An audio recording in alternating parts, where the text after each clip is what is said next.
Շարունակում ենք մեր թողարկումը, առաջին լրատվականի եթերում կրկին Մեհրաբյան օնլայնն է, ես Ռուբեն Մեհրաբյանն եմ։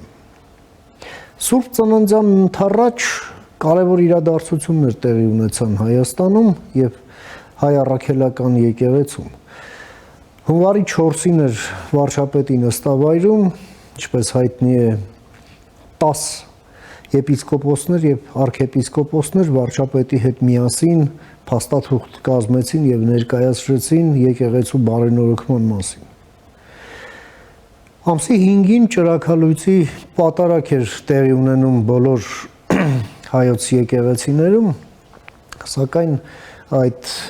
արարողությունը կարելի ասել ուներ երկու գրավիտացիոն կենտրոն, մեկը Սուրբ Էջմիածինն էր, իսկ մյուսը Երևանի Սուրբ Սարգիս եկեղեցին, համապատասխանաբար Էջմիածնում կաթողիկոս Գարեգին II-ն էր պատարագ մատուցում ճրագալույցի, Սուրբ Սարգիսում Արարատյան հայրապետական թեմի առաջնորդը և դրան ներկա էր նաև քաղաքական ղեկավարությունը, վարչապետը և հազարավոր հետևորդներ։ Նույնը տեղի ունեցավ արդեն բուն Սուրբ Ծննդյան պատարագին և էլի հայոց բոլոր եկեղեցիներում արարողություններ էին, պատարագներ և նույնպես երկու գրավիտացիոն կենտրոն կար, դա նույնպես Սուրբ Էջմիածինն էր և Սուրբ Գրիգոր Լուսավորիչ Մայր տաճարը Երևանի, որտեղ ևս քաղաքական ղեկավարությունն էր և հազարավոր ժողովուրդ, որն էլ դրանից հետո երթի դուրս եկավ և այն անվանեցին Ուղտերդ և այն ուղևորվեց դեպի Սուրբ Աննա եկեղեցի, որը գտնվում է Աբովյան Սայաթ-Նովա խաչմերուկին, այնտեղ է գտնվում նաև կաթողիկոսի երևանյան նստավայրը և հազարավոր մարդիկ այնտեղ էին, ի տարբերություն Մայրաթոր Սուրբ Էջմիածնի, որը ցավոք սրտի սակավաթիվ էր։ Եվ վարչապետն էլ ելույթ ունեցավ ուղիղ հարցը դնելով, որ Գարեգին II-ը պետք է գնա հանգստի։ Ինչ էր այս ամենը իրենով, որ նշանավորեց և ինչ լիցք հաղորդեց այս գործընթացին, այս բարենորոգման շարժմանը, որը գլխավորում են 10 եպիսկոպոսներ և արքեպիսկոպոսներ և նրանց նաև այո սատարում է կառավարությունը, վարչապետը, պետությունը։ Փորձենք հասկանալ և այդ նպատակով ես մի հարգարժան հյուր եմ հրավիրել մեր տաղավար, ում սիրով ուզում եմ ներկայացնել, մեր հյուրն է աստվածաբանության դոկտոր Հարություն Հարությունյանը, բարև եք եկել պարոն Հարությունյան, ուրախ եմ նորից ձեզ տեսնել, շնորհակալ եմ հրավերս ընդունելու համար։ Հարել ձեզ շնորհակալություն հավերի համար և Քրիստոս ծնավ և հայտնեցավ նորից։ Այո, օրհնյալ է հայտնությունը Քրիստոսի, շնորհավոր Սուրբ Ծնունդն անցած և ամանորը ևս։ Եվ ուրեմն, պարոն Հարությունյան, դուք նաև մասնակցում եք այդ միջոցառումներին և ունեցաք ձեր թե հետևությունները, թե ձեր զգացողությունները այս ամենի հետ կապված և ձեր գնահատականները ոչ միայն որպես հետևորդ, այլև որպես աստվածաբան։ Այս շրջանը, այսպես եկեղեցական կարևոր օրեր են ընդհանրապես աշխարհում, սկսած դեկտեմբերի 24-25-ի գիշերվանից, երբ կաթոլիկները և բողոքականներն են նշում Սուրբ Ծնունդը, և սա ուղղակի կարևորագույն իրադարձություն է ամբողջ աշխարհի համար, նաև ոչ քրիստոնյաներն են քրիստոնեական երկրներում այդ ամենը նշում, դա 5-ից 6-ը հայ առաքելական եկեղեցին է նշում, այսօր մեռելոցի օր է, իսկ այսօր էլ բյուզանդական ծեսի եկեղեցիներն են, ուղղափառ նշում, վրացական եկեղեցին, ռուսական եկեղեցին, իսկ շատ ուղղափառ եկեղեցիներն էլ ռեֆորմ են արել և նշում են դեկտեմբերին, 24-ին, 25-ին։ Համեցեք։ Այո, հիշենք մեր բոլոր նահատակներին, քանի որ մեռելոց է, թող Աստված իրենց բոլորի հոգիները ողորմի, հատկապես մեր զինվորների, ով իրենց կյանքը տվեցին եւ ում շնորհիվ մենք կարող ենք այսօր խաղաղ նոր տարի նշել եւ խաղաղ Սուրբ Ծնունդ ունենալ մեր հայրենիքում։ Շնորհավոր ենք նաեւ բոլոր այդ բյուզանդական ծեսով Հայաստանում տոնող մեր քաղաքացիներին, գիտենք որ կան ասորիներ, կան հույներ, չէ, կան նաեւ հյուրեր, ովքեր տարբեր նման եկեղեցիներից են մեր մոտ գտնվում ու նաև հա մի օրեր վրացիներ, այո, շատ լավ իմիջիայլոց ընկերներս գնացել էին լավ արարողություններ եղել Նորագավիթի Սուրբ Կիրակի մատուրում եւ նաև վրաց ուղղափառ եկեղեցում, այո, եւ նաև մի օր էլ ավելացնենք 18-ից 19 լինելու է ճրակալուց եւ Սուրբ Ծնունդ 5 տոմարով հայկական պատրիարքությունում Երուսաղեմի, այսինքն դեռ Հուլիանոսյան, այո, ովքեր որ պետք է գնան եւ մի բան հիշենք, որ այո, հիմքը գալիս է 5 տակարանից, այսինքն հրեական Աստվածաշունչից, երբ հրեաները սպասում էին քաղաքական մեսիայի, չէ, որ պետք է գար ու ազատագրեր իրենց ժողովրդին, եւ դրանից առաջ բաբելոնյան գերությունից, եւ շատ իրենք մեծ սպասումներ ունեին, եւ պետք է դառնային դրանից հետո աշխարհի տիրակալը, բայց հետո երբ Հիսուս եկավ, իրենք չհասկացան, խաչեցին, որովհետեւ պատգամը հոգեվոր էր եւ մեծ մասաների համար անհասանելի։ Բայց այսօր մենք այդ հոգևոր շեշտը պետք է չմոռանանք, ինչքան էլ այս քաղաքական տվայտանքները լինեն ու աշխարհիկ, այսպես ասած, նկրտումներ լինեն, թող որ այս հոգևոր լույսը բոլորիս ուժ տա եւ մանավանդ այն ընտանիքները, որ հարազատ են կորցրել, թող իրենք այդ հավիտենական կյանքի հույսով ուժ ստանան, լիցքավորվեն, հույսով լցվեն ու հաղթահարեն այս դժվարությունները, որ ունենք։ Ամեն։ Ամեն։ Հա։ Հիմա գանք այս իրադարձություններին, չէ՞։ Այո, նախապես ասենք, որ մինչև ամսի հունվարի 4-ը մի տեսակ սպասումնալից վիճակ էր տիրում մեզ մոտ, որ ինչ պետք է լինի, քանի որ ինչպես հիշում ենք, անցած տարվա վերջին դեկտեմբերի 18-ին 10 եպիսկոպոսները փորձեցին մտնել վեհարան եւ կաթողիկոսին անձամբ հանձնել այդ գրությունը, որով պահանջում էին նրա հրաժարականը, բայց եղավ մի շատ տգեղ,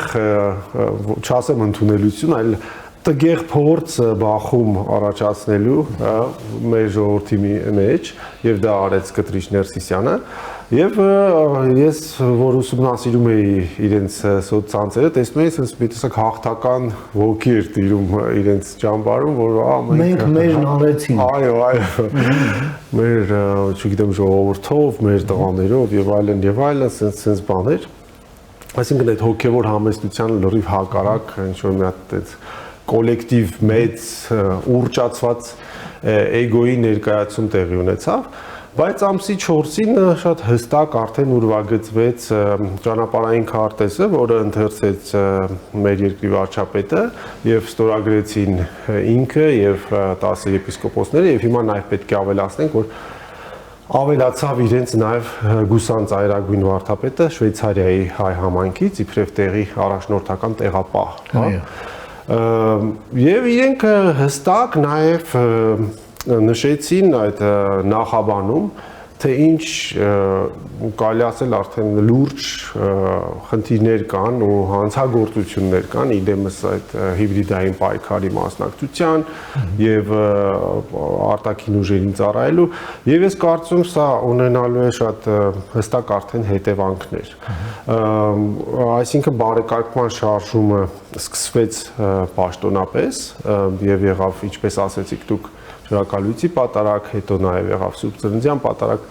Երևանի մայր տաճարում, այսինքն Սուրբ Գրիգոր Լուսավորիչի եկեղեցում, եւ այնտեղի հոգեվոր տեսուչը Արուշավան եպիսկոպոս Շամկոչյանը անցկացրեց պատարակ եւ եւս մեկ անգամ այսպես ասած մերժեց կաթողիկոսի հիշատակությունը պատարակի աղոթքների ժամանակ։ Ու ես այնտեղ էի եւ նկատեցի մի բան, որ սարկավագների ու դպիրների դասը լրիվ փոխված էր, ուրիշ տղաներ էին եւ բացման աղոթքն է մի երիտասարդ քահանա կարդաց Սուրբ Զորավոր եկեղեցուց, այսինքն Սուրբ Գրիգոր Լուսավորչի քահանաները այնտեղ չէին։ Հետո իմացա, երբ որ վերջում շփվեցինք պատարագից հետո տղաների հետ, իմացա, որ ամսի 5-ին կտրիչը շատ լուրջ սաբոտաժ է արել, այսինքն զանգել է այնտեղ ծառայող հոգևորականներից մեկին, իդեմս մի վարդապետի Վարդանյան Պողոս անունով եւ կանչել է բոլոր քահանաներին իր մոտ Էջմիածին գիշեր ժամը 10-ից հետո եւ արգելել է իրենց, որ ամսի 6-ին պատարագի ներկա լինեն։ Այսինքն ինքը ուզում էր այնպես աներ, որ ոչ մի հոգևորական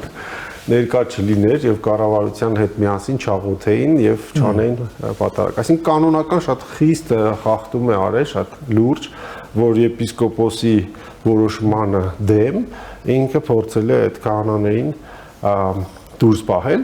նաև սարկավագներին, այդ 4 սարկավագներից միայն մի սարկավագ էր ներկա, ու անգամ այս Հայր Պողոսը լկտիաբար զանգել է անգամ այդ փոքր երեխեքին, դպիրներին եւ այլն եւ ասել է մի եկեք, էսի պատարագ չի լինելու, ինչ որ լինելու է, սա պատարագ չի։ Բայց այնտեղ 2000-ից ավել մարդ կար ըստ իս, այսինքն ներկա այդ բանում, սրահը ամբողջությամբ լեցուն էր եկեղեցու եւ շատ լավ մթնոլորտ էր, չնայած փորձել էին անգամ երկչախումբի անդամներին զանգեին եւ իրենց էլ գիշերով բանանեին, վախեցնեին, որ չերքի։ Հա, չգաք։ Բայց մայստրոն կարծեմ չէր վերցրել հեռախոսին չէր պատասխանել ու եկել էր ու շատ լավ բան պատարագ անցավ։ Ես զգացի այդ ջերմությունը, որ մարդիկ էլ հետո ողջույն են փոխանցում իրանց, համբուրվում են եւ շնորհավորում են ու հետո որ գնացինք արդեն ուխտերթի դեպի Սուրբ Աննա եկեղեցին, շատ ցուրտ էր, բայց բավական մեծ բազմություն կար ու մեծ մասն էլ դեռ մնացին եկեղեցում ջուր ստանալու, դե գիտեք օրտնակ ջուր։ Այո։ Այսինքն եթե իրենք են միանային, շատ ավելի կրկնակի մեծ թվով մարդիկ էին գալու ու այնտեղ արդեն Սուրբ Աննայի բակում ընթերցվեց, ոչ թե ընթերցվեց, այլ ես այդտեղ ուղղակի ապշացեի, որ վարչապետը ասաց մի սաղմոս անգիր, որ ոչ մի անգամ ես չեմ լսել, որ Կտրիշ Ներսիսյանը կամ իր եղբայրը կամ այդ իր հավատարիմ նվիրյալները երբևէ անգիր կարողանան մի սաղմոս կարդան, բայց ինքը կարդաց այդ սաղմոսը, հայտարարեց, որ բարեկարգումը սկսվել է եւ ժողովրդի հետ ոնց որ ասած կարճ փոքր տոնախմբություն արեցին։ Մի բան այստեղ ես դիտարկում ունեմ, որ Մայրաթորից հայտարարություն եղավ ամսի 5-ին, չէ՞ որ սա ինչ որ հերձվածողական շարժման սկիզբ է եւ այլն, sense քննադատական խոսքեր հնչեցին։ Ու դրան հակադարձելով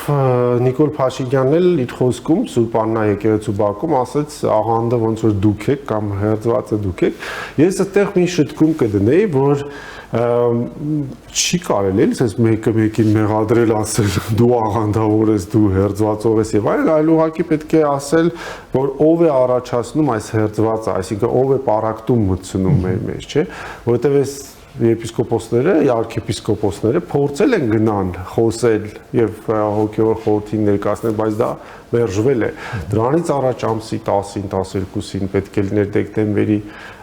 եպիսկոպոսած ժողովը, դա տապալվել է, չի գումարվել։ Եվ հիմա մեղադրել ես մարդկանց, որ իրանք հերձված է ստեղծում, սա ուղղակի անամոթություն է։ Եվ դրան պետք է ուղղակի հակադարձել ոչ թե այնպես, որ Մայրաթորը կամ Դիվանատունը կամ կաթողիկոսարանը ինքն է աղանդ, չէ, ես տենց չի ասի, ես կասի այլ իրենք սկիզբ են դնում հերձվածի, այսինքն սկիզբ են դնում պարակտման մեր եկեղեցու բարձրագույն իշխանության եւ մյուս եպիսկոպոսների միջև։ Ինչպես եք տեսնում դեպքերի հետագա ընթացքը, պարոն Հարությունյան։ Ես կարծում եմ, որ կա միայն այժմ մեկ հնարավորություն, այսինքն թերևս մինչ այսօր դեռ մի քանի տարբերակներ կային, հավանաբար Կտրիչ Ներսիսյանը կարող էր մինչ այսօր լքել Հայաստանը եւ գնալ օրինակ ասենք իր եղբոր մոտ Մոսկվա Ասադի օրինակով, չէ, կամ այն Ուկրաինայի նախագահի անունը ինչ էր, Յանուկովիչի պես գնալ իրանց հարևանը դառնալ, բայց երևի ինքը ներքուստ զգաց, որ եթե գնա այնտեղ ինքը մի հատ դեժավյու է ապրելու, ինչպես որ ժամանակին երբ իրեն Գերմանիայից ձեռնաշխտաներով արտաքսել էին, հետո ինքը Մոսկվայում էր հայտնվել, հետո եկավ Հայաստան ու Վազգեն առաջին վիապարը իր չխոսեց ընդհանրապես մերժեց իրեն ասելով ավանակ նստիր տեղդ, իրեն էլ այնտեղ Մոսկվայում մեկը ասելու էր կամ Պուտինը կամ պատրիարք Կիրիլը ասելու էր «Սյաս նա место իշակ», էլի, այսինքն ինքը չէր ընդունվելու այնտեղ, դրա համար ինքը չփախավ, մնաց այստեղ ու միջև վերջի ոնց որ կաթիլ քրտինքը ուզում է պայքարի այս դիրքը պահելու համար, այսինքն ինքը փորձելու է ամեն ինչ օգտագործել, որպեսզի չզիջի այդ աթոռը մնա։ Բայց ես կարծում եմ, որ եկեղեցու այս հայրերը, ով ոտքի են ելել, իրենք արդեն օգտագործեցին բոլոր բարոյական հնարավորությունները, օգտագործեցին նաև բոլոր եկեղեցական, կրոնական ճանապարհները, այնտեղ մի փոքր բան է մնացել, իբրև թե տենց հույս է մնացել, որ երկու պատրիարքները արտահայտեցին, տես մի փոքր ցանկություն, որ կամ հորդոր, որ կարելի է ազգային եկեղեցական ժողով գումարել, ոնց որ ամենավերջի ինստանցիա վեճերը, բանավեճերը փողոցից տեղափոխել ժողով, հա, բայց այստեղ մի խորամանկ քայլ կա, ես կարծում եմ դա մի քիչ ժամանակ շահելու տակտիկա է եւ սա հավանաբար կտրիչը պայմանավորվել է այդ պատրիարքների հետ, Սահակ Մաշալյանի եւ Նուրհան պատրիարքի հետ, որ եկեք դուք տենց պահանջ, այո, տենց պահանջ դրեք ու ոնց որ գցեք իմ վրա, ես էդիկ գումարեմ մի օր, բայց այնտեղ ոչ հստակ թվական կա, դե ինչպես գիտեք էլի մեր վերջի ազգային եկեղեցական ժողովը 99 թվին էր գումարվել, ասենք մեծ մասը երևի մահացել են այս պատգամավորները կամ արդեն ծեր են ու չեն կարող գան, մենք չգիտենք նույնիսկ իրենց հասցեները չունենք, ուստի ինքը եթե հրավիրի իր ձևով լավ բառակապակցություն է, չէ՞։ Ինքը օրինակ կարող ասենք Ռուսաստանից կեղծված թվեր ներկայացնի, ասենք օրինակ ասի ես ոչ թե 3 միլիոն հայ ունեմ այնտեղ, այլ 4 միլիոն ու ասենք օրինակ ասենք 30 կամ 40 падգամավորի փոխարեն 50-60 հոգի այնտեղից բերի, իր ուզած մարդկանց բերի։ Արա Աբրահամյանը։ Այո, այո։ Տենց Մարգարիտա Սիմոնյանը։ Այո։ Եվ հետո իրենց ընկերներով դնեն այս 10 հոգուն հայտարարեն ոնց որ հերձված կամ հերետիկոս, ինչպես որ հիմա արդեն նախագծում են այդ ճանապարհը։ Դրա համար սա շատ բան է, դժվար ուղի է եւ ճիշտ կլիներ, որ ազգային եկեղեցական ժողովը գումարեր ոչ թե ինքը ու իր եղբայրը, այլ տեղապահը։ Բայց դրա համար հենց ուրեմն ստեղծվեց այս համակարգող խորհուրդը, որ իրենք պետք է այս ծանր իրավիճակը, որ ես նմանացնում եմ խցանված կոյուղու, գարշահոտով լեցուն, պետք է վերցնեն իրենց ձեռքը, դա շատ բարդ գործ է լինելու, ու ինչպես, ես կարծում եմ, որ արդեն կտրիչը ինքը լինելով այդ Եզրասի եղբայրը, որը ոչ միայն կագեբեշնիկ եղել, այլ նաև ներկայումս համագործակցում է օտար գաղտնի ծառայությունների հետ, ստանալու է ինչ-որ դատական մի պատիժ, կամ լինելու է դա ձերբակալություն, նայած թե ինչ վտանգի է, ինչ վտանգի է այդ պետական դավաճանությունը կամ այդ ֆոնդերի մսխումը եւ այլն, եւ կամ իրեն փակելու են շատ արագ եւ շատ էֆեկտիվ, կամ էլ հարգելով այդ հանգամանքը, որ սա ամենայն հայոց կաթողիկոս է, այսինքն մեր հավատքի հոր այսպես գահի տիրակալն է,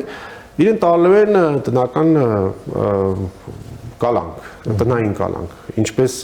օրինակ այդ բանի Ուկրաինայի մետրոպոլիտներից Արսենի Սվետագորսկի կա, չէ՞, իրան էլ տես փակեցին, որտեղ ինքը Մոսկվայի պատրիարքարանի հետ էր։ Հա, այդպիսի մի բան է լինելու, այսինքն իրեն մեկուսացնելու են։ Ու սա լինելու է իրեն համար խայտարակություն, որ ինքը միջև հիմա ուներ բոլոր ռեսուրսներ, հնարավորություններ այս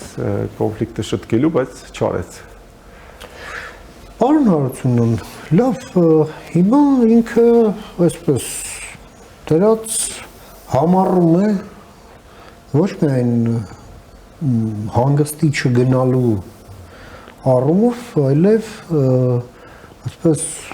շատ ագրեսիվ ուղերձներով է հանդես գալիս։ Նա բավական է ամսի 6-ին, հա, երեկվա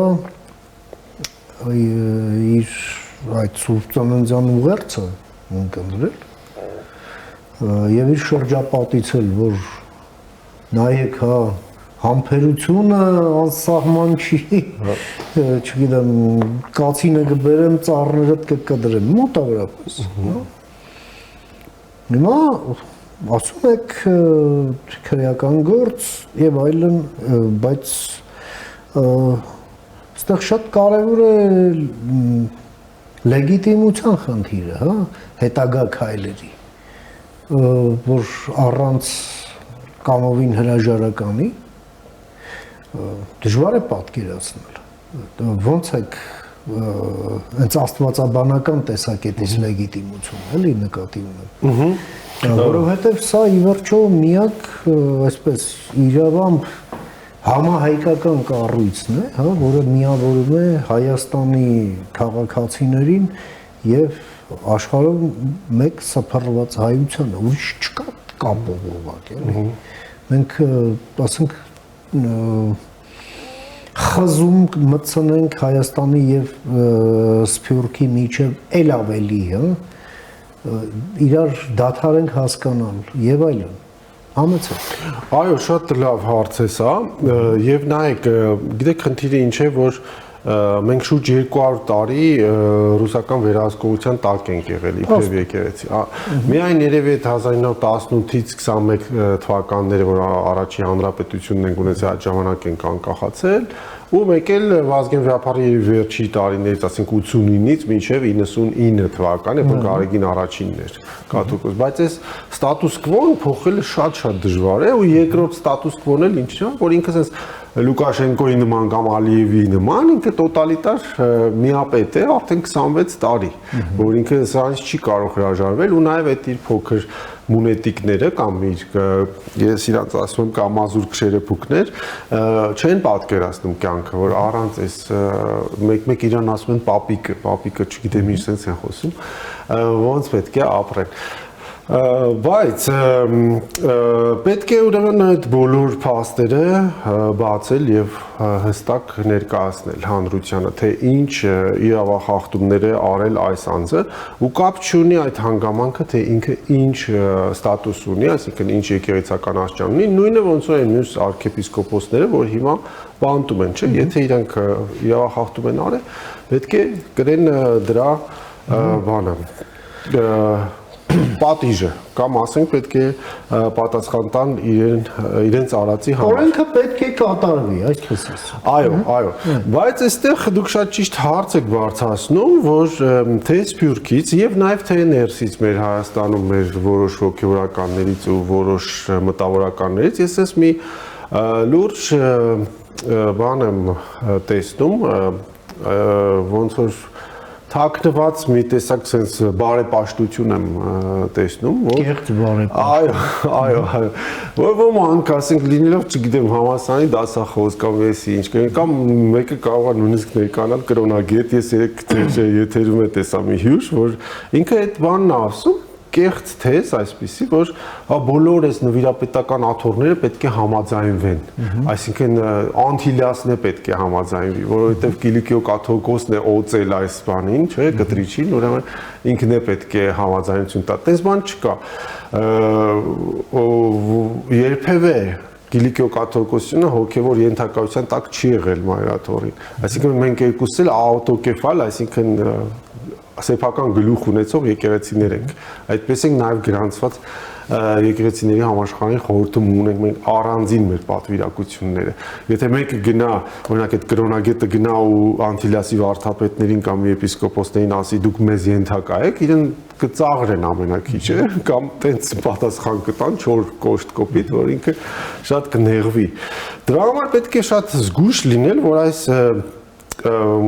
գորշ կամ այդ մոխրագույն մասը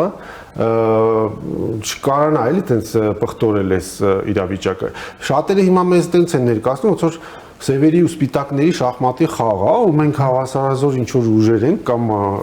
ուղակի շախմատ ենք խաղում ու պատային իրավիճակ ենք ստեղծել, բայց տենց չի։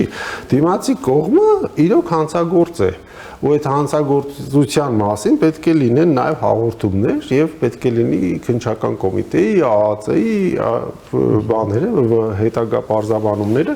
եւ եթե սա եղավ, լինելու է գահանկեցություն։ Ու մի բան էլ ավելացնեմ, որ բոլորը տենց են մտածում, բա ոնց բա կաթողիկոսին ինչ ոնց գահանկեց։ Այո, եթե նայեք թե Մարաղաքյա Օրմանյան պատրիարքի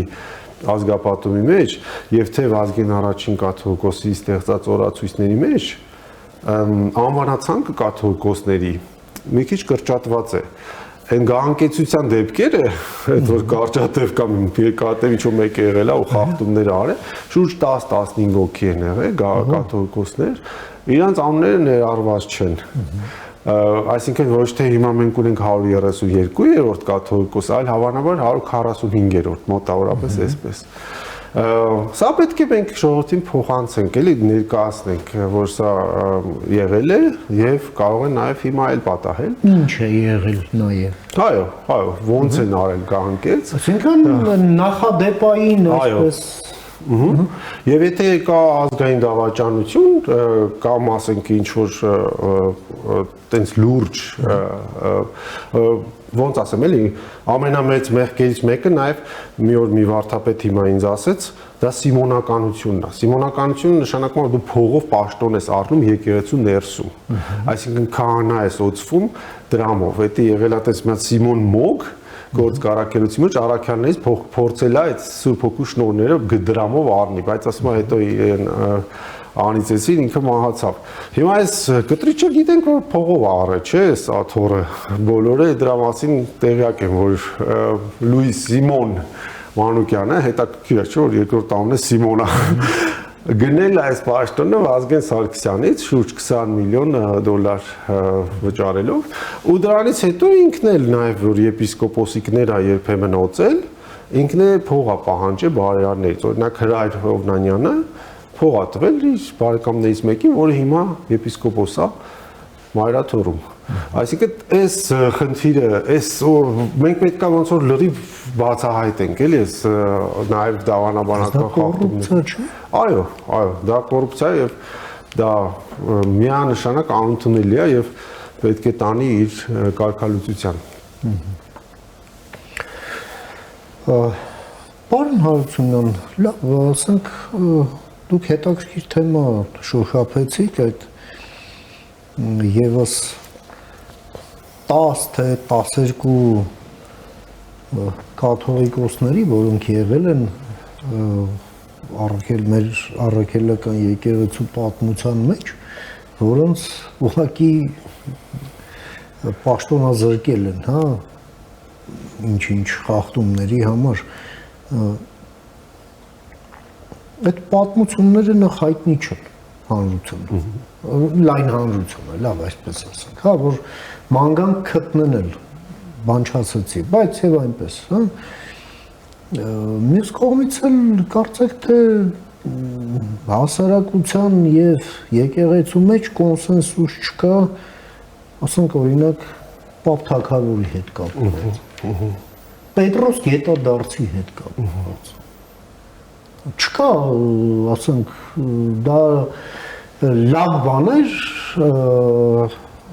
արքայի սպանությունը, հա, որին մասնակցեց եկեղեցին, թե ոչ։ Երբ կաթողիկոսը օրվա պետությունը հանձնում է մի մեռնող կայսրության, դա լավ էր, թե լավ չէր։ Մենք ասենք այս հարցերին մի քիչ ո՞նց ենք մոտենալու, բազային բաներ են, չէ՞։ Այո, շատ դիպուկ խնդրի մասին եք խոսում, օրինակ իմ բարեկամներից էլ էլի, որ իմ ազգականներն են, եթե ես իրենց ասեմ քանի կաթողիկոս կհիշեք հայ ազգից, երևի 4-5 հոգի կհիշեն, ասենք Գրիգոր Լուսավորի, Ճարիստակես, Ներսես Շնորհալի, երևի եկել Խրիմյան հայրիկ ու ազգեն առաջին, դեն չեն հիշում, այսինքն այս բանը ներսես աշտարակեցի։ Հա,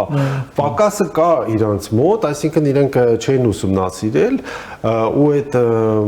մանրամասներին տեղյակ չեն, բայց օրինակ երբ որ ես ջեմանում սովորում էի,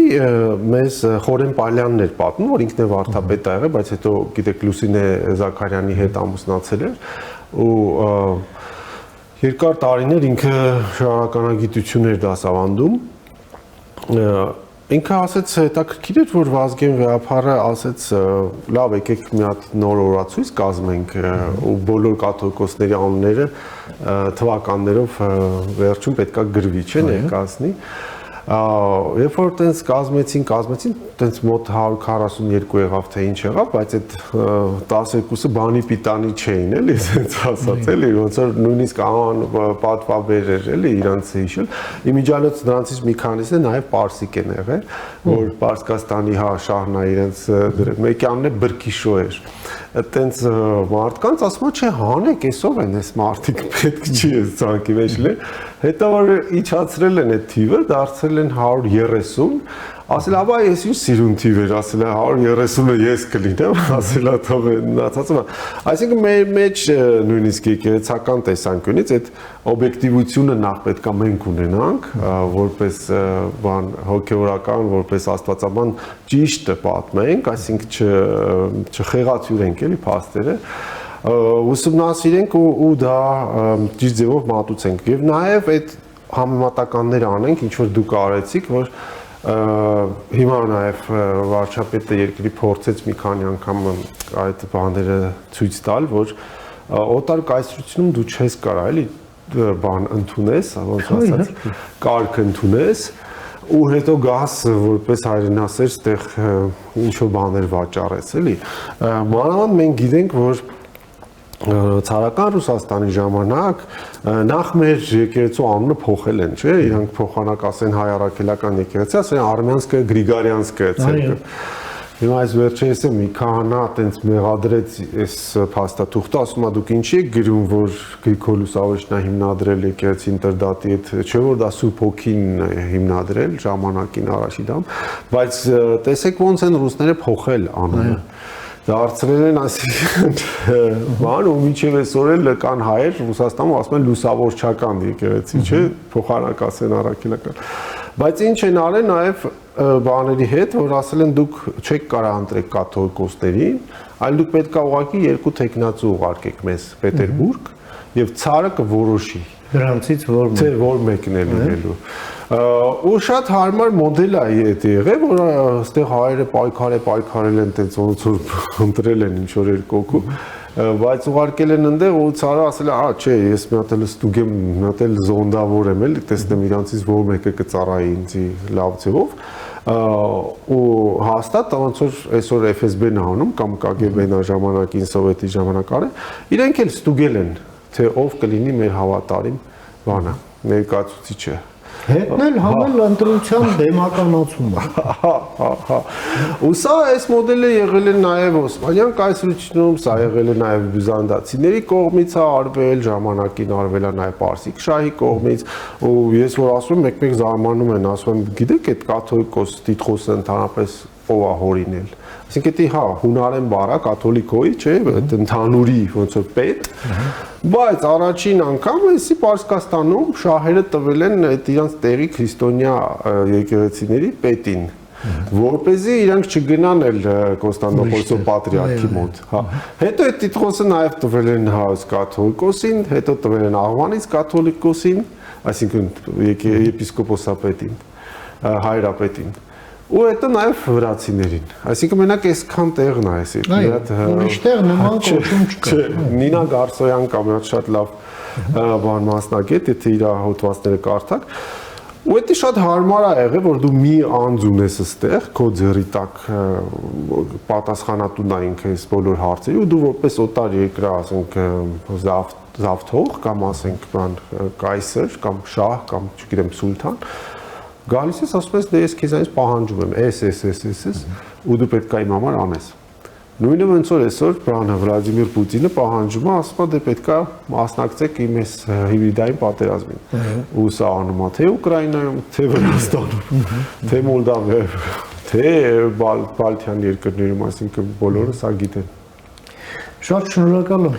պարոն Հարությունյան, ձեր այս շատ կարևոր